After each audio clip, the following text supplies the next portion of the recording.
नमस्कार, मैं doctor Rekha Mishra, Shahpura girls college MA Hindi उत्तरार्ध में संकलित यह पद व्याख्या के लिए प्रस्तुत है। प्रस्तुत पद जायसी के पद्मावत से लिया गया है। राजसभा पुनि देख बैठी, इंद्र सभा जनु परिगे दीठी। प्रस्तुत पद जायसी रचित पद्मावत से लिया गया है। यहाँ सिंगल द्वीप वर्णन खंड में राजा के सिंगल द्वीप के जो महल हैं उन महलों का वर्णन है। राजा के महल 7 खंडों में बटे हुए हैं और 7 खंड अपने आप में बहुत ही विशिष्ट हैं, जिनकी साज सज्जा भी बहुत ही अलग है। जायसी कवि कह रहे हैं कि अब राजसभा बैठी हुई दिखाई दे रही है, अर्थात राजसभा प्रारंभ हो चुकी है ऐसा दिख रहा है।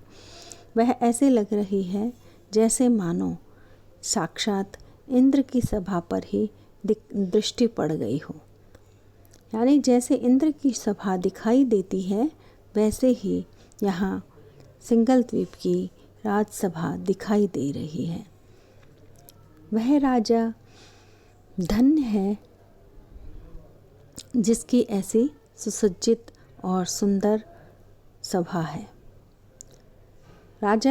यह सिंगल द्वीप की सभा ऐसे लग रही है जैसे मानो फुलवारी में फूल रहे हों, अर्थात फुलवारियों में फूल खिले हुए हों। ऐसे यहाँ सिंगल द्वीप की राजसभा का शोभा प्रतीत हो रही है। मुकुट बांधे सब बैठे राजा, दर निशाने बाजे जिनके बाजा। जो सिंगल द्वीप के अलग अलग सामंत हैं, जो राजागण हैं, वो सबके सब मुकुट पहन करके सभा में बैठे हुए हैं। हर एक राजा के दरवाजे पर उनके नाम का, यश का नगाड़ा बजता रहता है हर दिन प्रतिदिन। अर्थात वो इतने रूपवान हैं, इतने तेजस्वी हैं और इतनी उनके पास सत्ता अधिकार है कि उनके यहाँ उनके यश गान करने के लिए नगाड़े हर समय बजते रहते हैं।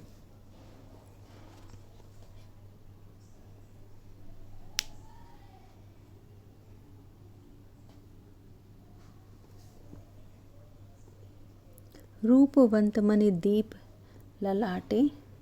लिलाटा, माथे छात बैठ सब पाटा। ये सारे के सारे राजागण बहुत ही सौंदर्यवान हैं और सभी के मस्तक मणियों से सुशोभित हो रहे हैं। मणियाँ उनके मस्तक पर चमक रही हैं, सुशोभित हो रही हैं, दीपित हो रही हैं।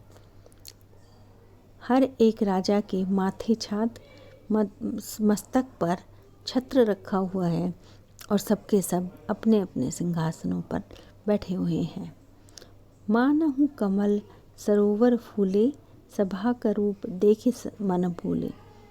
ऐसी शोभा को देख करके ये राजा लोग हैं बहुत सुंदर सुसज्जित हैं, मुकुट पहने हुए हैं, उनके सिर पर छत्र हैं।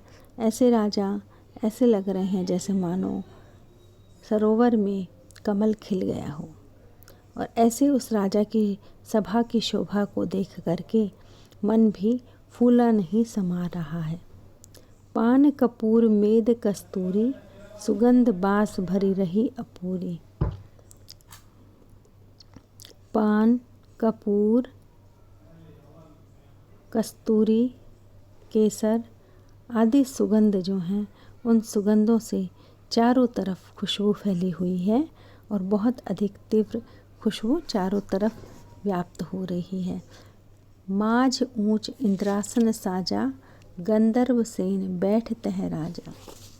कि वहाँ बहुत सबके मध्य में सभा के बीचों बीच एक सिंहासन सजा हुआ है। वह सिंहासन ऐसा है जैसे इंद्रपुरी के या स्वर्ग के राजा इंद्र का सिंहासन हो। उस सिंहासन पर राजा गंधर्व सेन बैठे हुए हैं।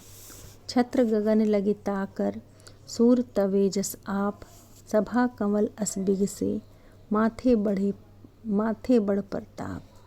कि उन राजा गंधर्व सेन के सिर पर छत्र सुशोभित हो रहा है।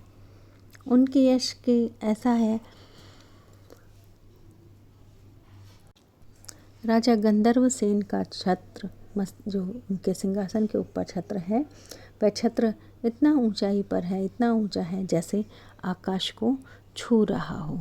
आकाश जितना ऊंचा है और वहाँ सूर्य आकाश में चमक रहा है। ऐसे उन राजा गंधर्व सेन का प्रताप है। ऐसे मतलब राजा गंधर्व सेन को देखकर ऐसे लग रहा है जैसे स्वयं सूर्य तपस्या कर रहा हो।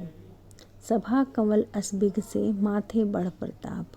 उन राजा गंधर्व सेन की सभा उनके प्रताप के कारण इस प्रकार विकसित हो रही है जैसे मानो कमलनी या जैसे सारे फूल खिले हुए हों। जैसे सूर्य उदय हो जाता है तो उन सूर्य के प्रकाश से सारे फूल खिल जाते हैं। ऐसे ही वह सब के सब प्रसन्नचित्त हैं और उस राजा के माथे पर भी बहुत ही अधिक इस बात की संतुष्टि, इस बात की प्रशंसा, इस बात का यश उन राजा गंधर्व सेन के भी व्याप्त है। प्रस्तुत पद में उपमा अलंकार, उत्प्रेक्षा अलंकार, अतिशयोक्ति अलंकार का प्रयोग हुआ है। भाषा संस्कृत निश्चित शब्दावली है। अवधी भाषा में यह रचा गया है।